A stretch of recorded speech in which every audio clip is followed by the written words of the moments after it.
Welcome. Hey, Rick, how you doing, buddy?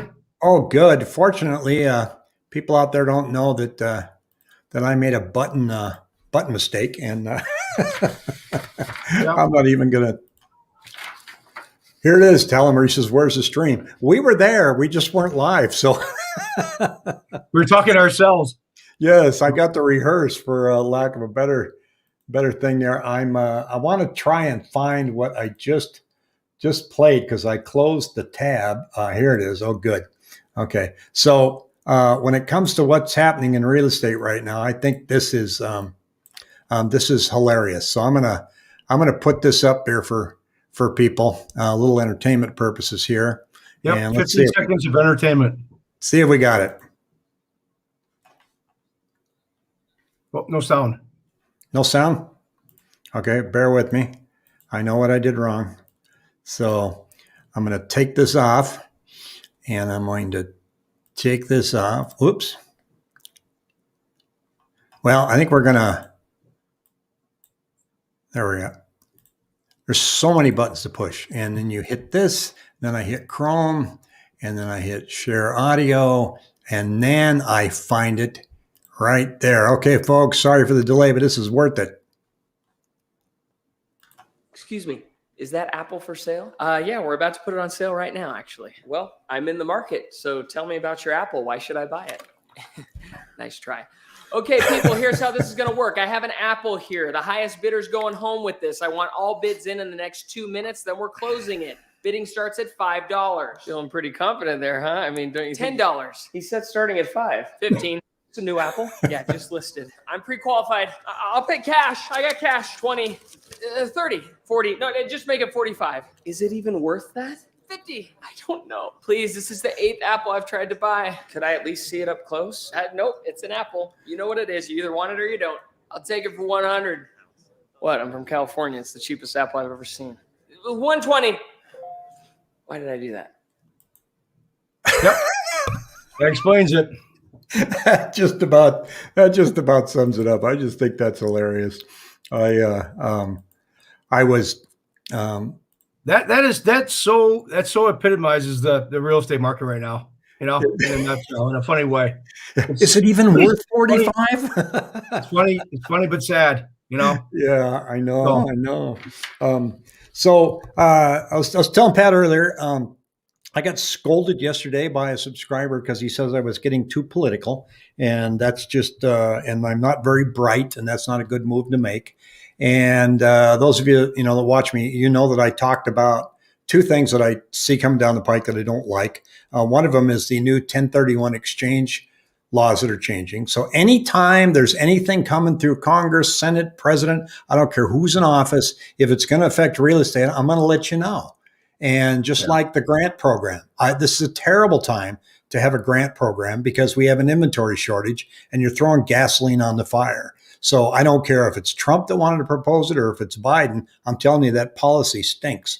And so does this 1031 exchange and Prop 208 for Arizona. There is stuff out there that affects our industry, and we just need to kind of keep our ear to the ground. So I think, I'm going to let you guys know that if some people get a little tweaked out by it, don't.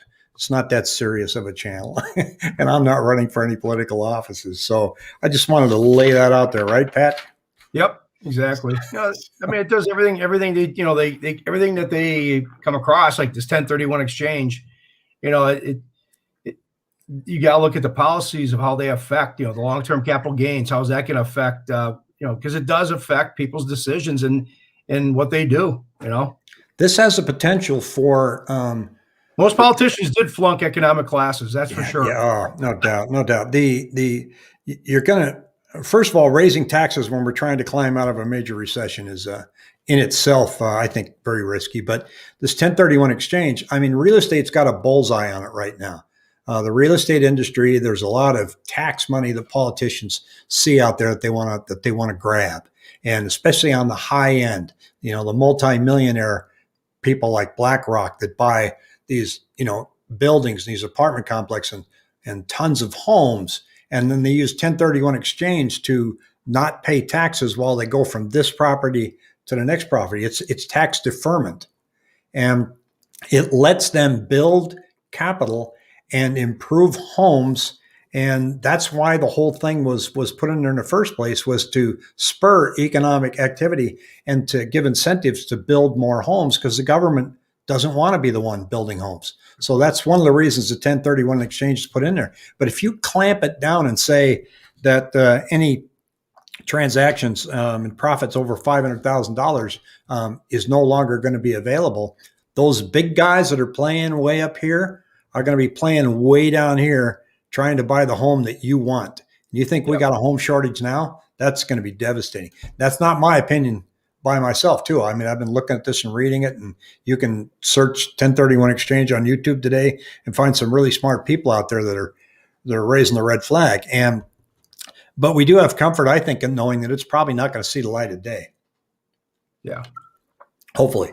But today we have 4,913 homes on the market. And we haven't been over 5,000 really going into a Friday for about 2 months now. 4,072 went up for the week. 3,997 under contract, still the same. Cromford Index came out and said that that the numbers are falling. With 100 being normal, we've still got numbers in the 500. So going from 560 to 540 really doesn't mean anything at all. And there isn't any indication that it's going to be screaming down anytime fast. But there were 3,536 new build permits issued for March. And at the rate that it's going, we could see a 30 to 40% increase in supply of new homes in the next 12 months. So that's encouraging. I tried looking up, Pat, where they're going to be, and I couldn't find it. I didn't have a lot of time this morning. I wanted to Google where the new permits were. In other words, where are these new homes going?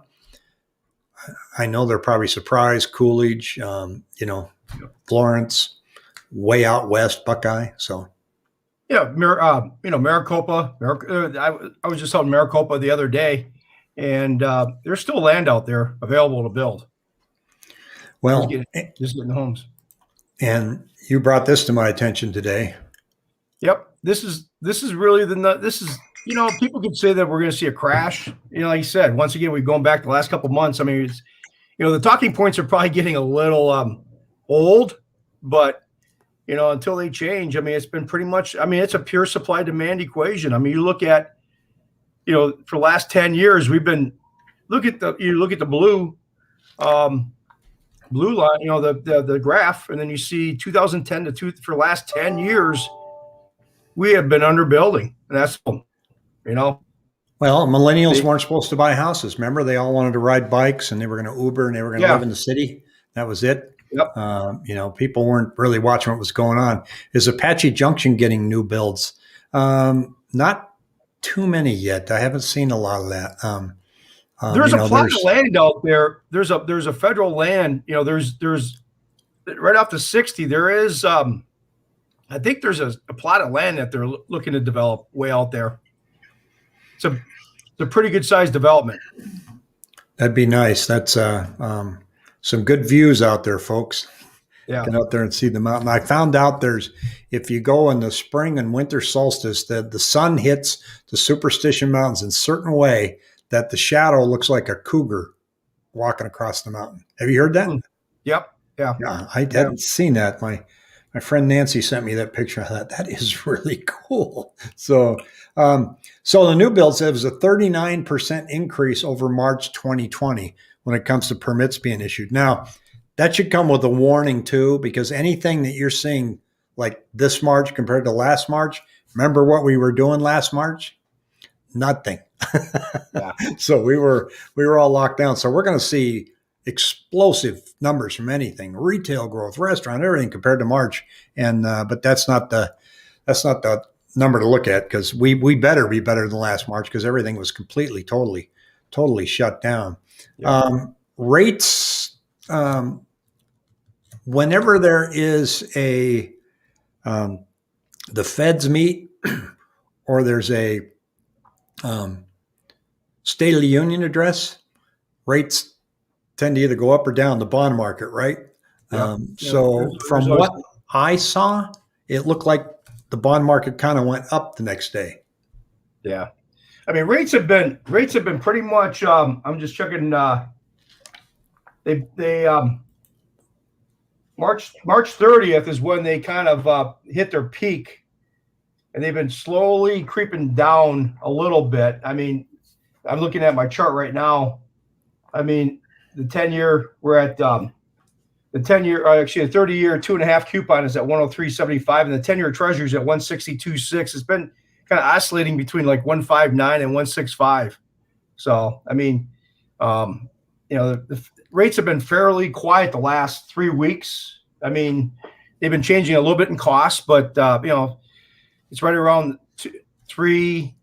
You're looking at about 2.99, 3%. It's been oscillating. Every day you'll get a cost that oscillates every day a little bit.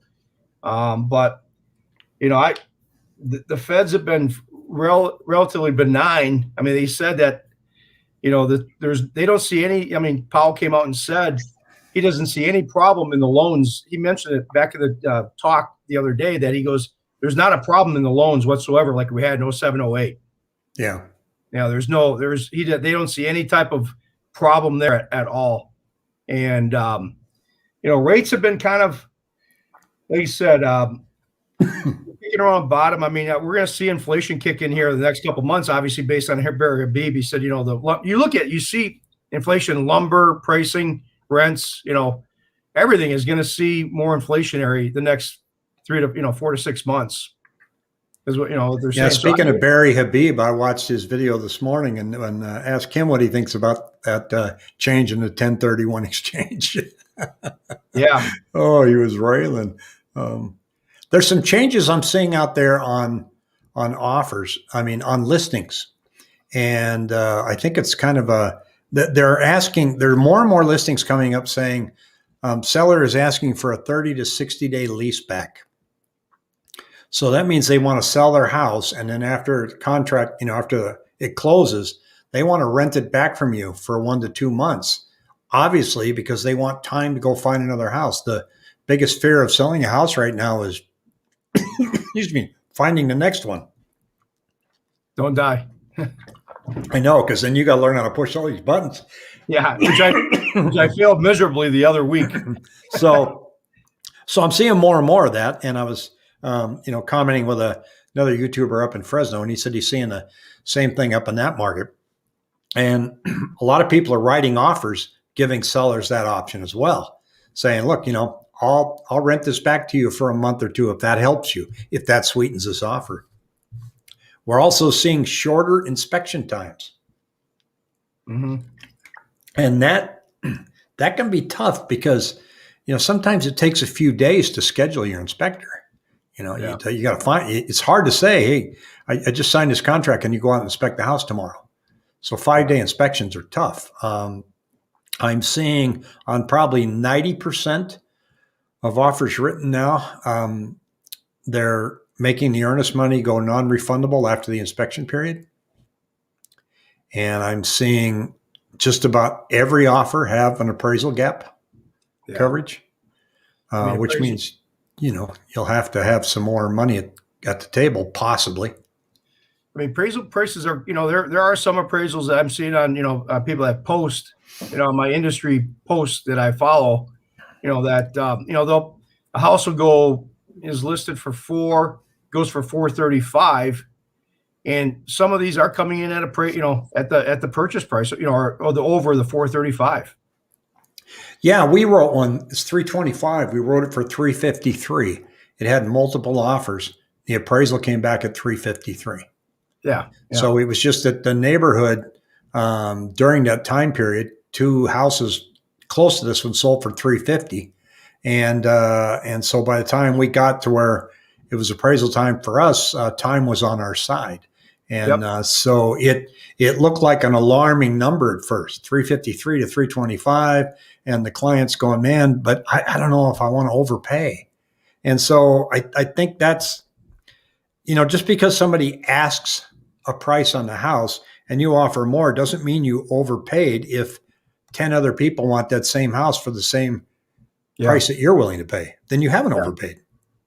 You really haven't. I mean, because if you think of it, back in 07, 08, when people were buying homes for 400, but there was nobody else out there bidding for 400. Yeah, you obviously did overpay then. Yeah, But, obviously, yeah. One of the issues I'm running into, and it's industry wide, is just once again, it's if people do need to get an appraisal, if they're getting a loan, they still, even though if they waive it, they still have to get a loan, an appraisal for the loan, the company, the lender.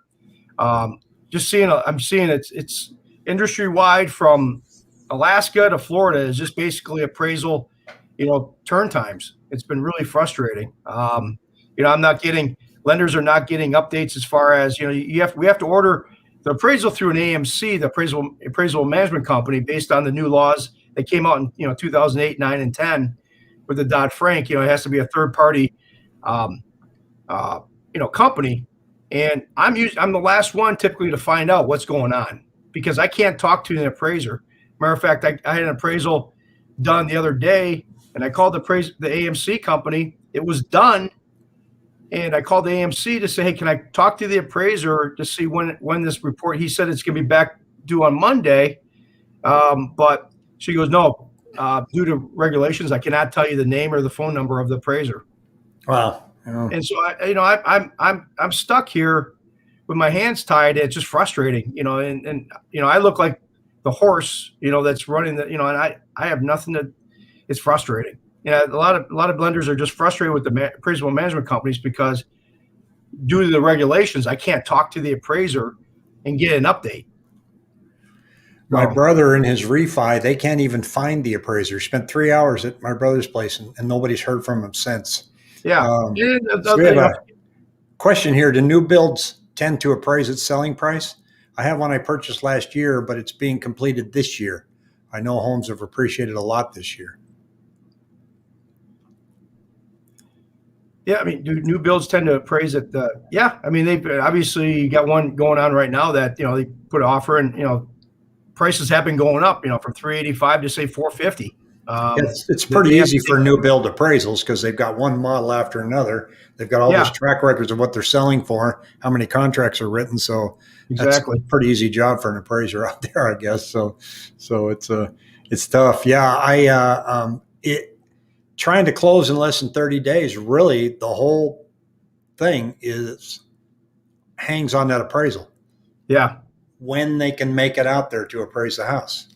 So, and as I told you, Fannie Mae and Freddie Mac have tightened up on certain criteria. And, back last year, like I said, I'm seeing this industry wide too, is back last year, we were getting property inspection waivers for people putting 20% or less down on homes, whether it's new builds or, resales.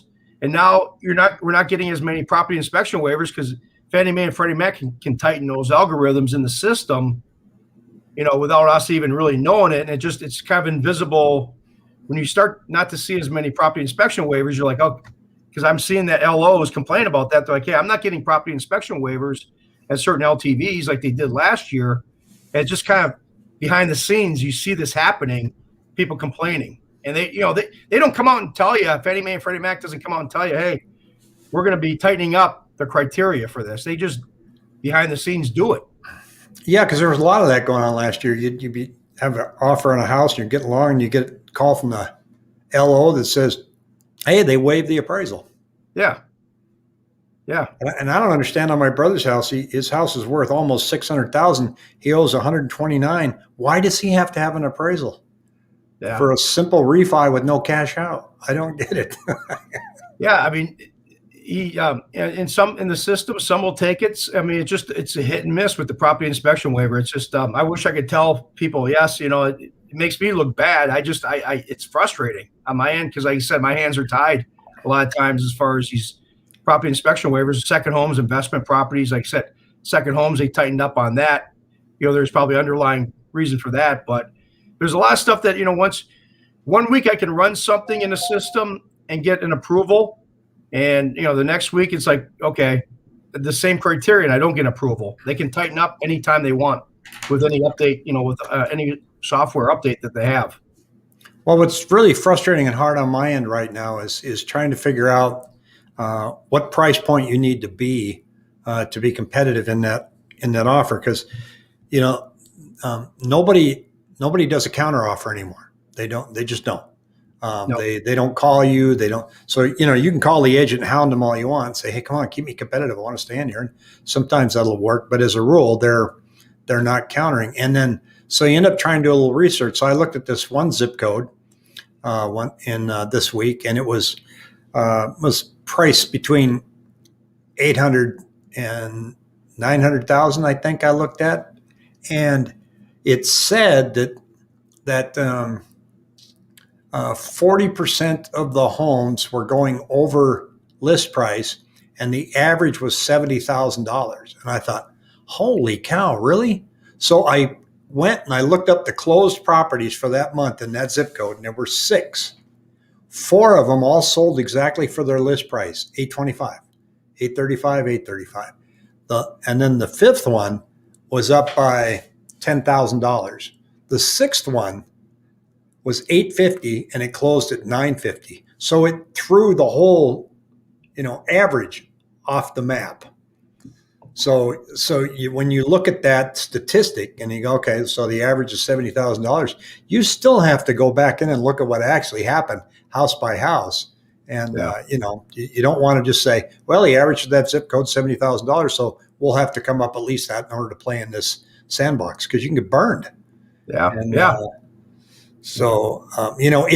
it's even harder in the 400,000 range, because I'll look up and I'll see between 400 and 500,000, the average over ask price, over list price is $17,000, and yet somebody will outbid you by 40 because it's an average. So I haven't acquired a skill today to go, I feel very confident if we come in at this price.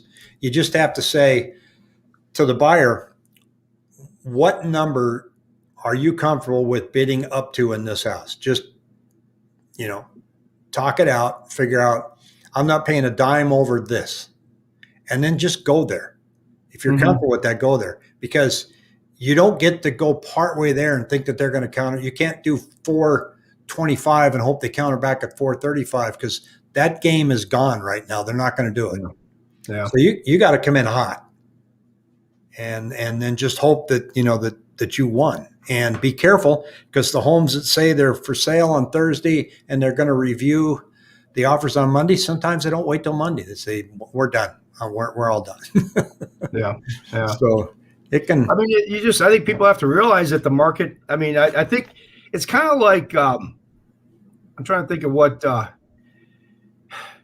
it takes a time to settle in. Like in my industry, when rates are at 2.5 and all of a sudden they move up to 3.5, there's a lot of shock from the mortgage people saying, oh, 3.5, and they're going to stay there.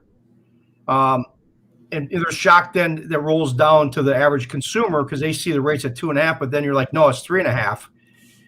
You have to adjust. You have to adjust your thinking on the rates, and that boils down to real estate too. I think people have to adjust their thinking and saying, hey, we're just in a different ball game. And people are trying to justify, that, saying that's going to crash, it's going to crash, it's going to crash. And, that chart that we showed with the demand, once again, I've been trying to pull coals in this, but this is, there's a note here with that article with that chart. It said this construction boom, it says a quote unquote, it says, let's see here. No, that's not, let's see here. Okay. Nope. I took it down. Sorry. But they said basically this construction boom needs to last at least 3 years to make up for the shortfall in these homes. It's basically 13 years of underproduction has caused this shortage. And they basically said that people have got to be patient to see any type of improvement. And that I don't see that improving for we're probably in a phenomena for a number of years. It's sad. I was talking to the agent today at a house I went to, and he said he's got clients who've just given up. Yeah. I think because you can only get hit alongside of the head so many times, but it can get tiring, especially if you're relocating and like my Texas couple that they had, they had a deadline. They didn't want everything staying in storage. His wife already moved here, and the stress level is just, even mine, it was like, come on, I gotta find something. And you put in these huge offers and somebody swoops in and offers you almost 100,000 more. It's you just have to have, I think you just got, patience is a virtue. And I think the game has changed. And I think, people, if they're persistent, I found out people are persistent enough that they will find something, but it's just, the game has changed from the going out on Friday, finding a house, putting an offer on, and, getting a contract written on Saturday. The low hanging fruit in homes is really gone. And I think people, it's just going to take a lot of work to find something. You can probably find it, but you just can't give up. I know everybody, it's frustrating. Like I said, from the lending standpoint, the appraisals been the biggest thing. There's a supply chain crunch a lot of different ways. And it's just, nobody wants to cause any problems, but it's frustrating, but it is what it is. You have to just look at it for what it is and adjust your game accordingly. Yeah, I saw some more forbearance numbers, and it said that the number of loans in forbearance rose over the past week, driven by increases in those held in bank portfolios and private label securities. But it still said that as of April 27th, there was an estimated 2.39 million loans in the program, or 4%.